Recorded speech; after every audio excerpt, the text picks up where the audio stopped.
Good morning. Thank you for calling room service. This is Yanas speaking. How may I help you?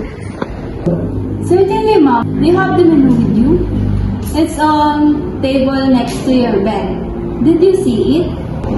May I have your name and room number, please? Thank you for that information. Okay, Miss Mata, of room 532, may I take your order?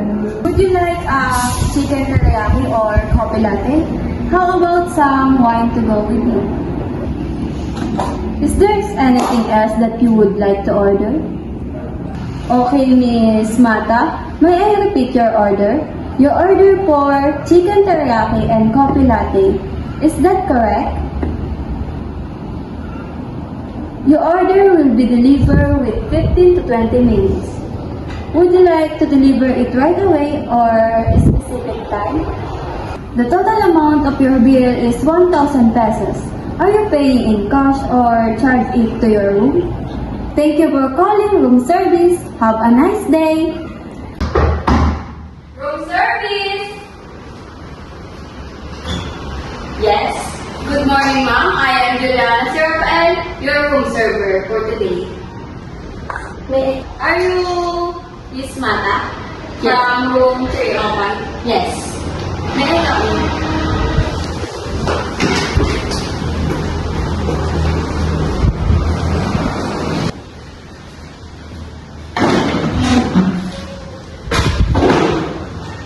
Okay, ma'am. This is your food. Chicken teriyaki and coffee latte.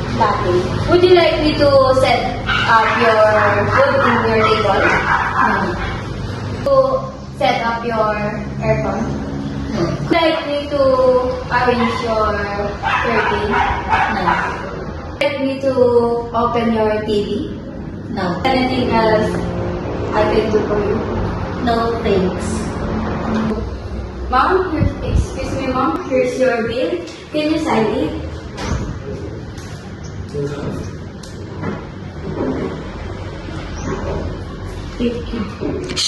Thank you, ma'am. I'll be back in 45 minutes, so clear your table. Take it into your room. Thank you.